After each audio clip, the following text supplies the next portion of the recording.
अरब पति कारोबारी शख्सियत इलॉन मस्क ने अमरीकी सदर डोनाल्ड ट्रंप से सोशल मीडिया पर जारी लफ्ज़ी जंग के दौरान की गई कुछ पोस्ट्स पर अफसोस का इजहार किया है।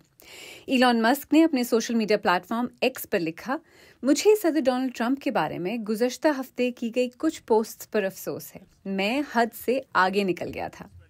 ये तनाज़ा उस वक्त शिद्दत इख्तियार कर गया जब टेस्ला के मालिक ने ट्रंप के मुजव्वज़ा टैक्स बिल को काबिल नफ़रत और घिनौना करार दिया।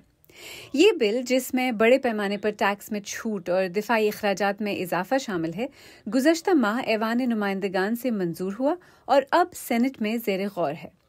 इलॉन मस्क ने अमरीकी अवाम से अपील की कि वो अपने नुमाइंदों को फ़ोन करें और इस बिल को रोकने का मुतालबा करें।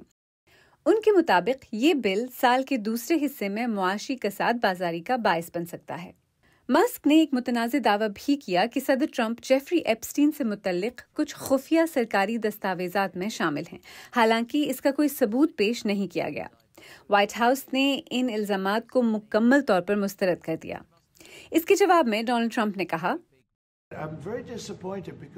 मैं इलॉन से मायूस हूँ क्योंकि उसे इस बिल की वर्किंग के बारे में बहुत अच्छी तरह इल्म था। यहाँ बैठे हुए लोगों से कहीं ज्यादा। उसे पहले कोई मसला नहीं था, फिर अचानक मसला हो गया।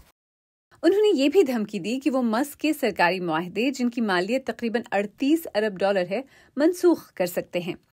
इख्तिताम हफ्ता पर इलॉन मस्क ने अपनी कई पोस्ट्स डिलीट कर दी, जिनमें ट्रंप के मुवाख़ज़े का मुतालबा और ये दावा भी शामिल था कि उन्होंने ट्रंप के लिए इलेक्शन जीता। याद रहे कि इलॉन मस्क ट्रंप की 2024 की सदारती मुहिम के सबसे बड़े डोनर थे और उन्हें ट्रंप का करीबी साथी तस्वुर किया जाता था।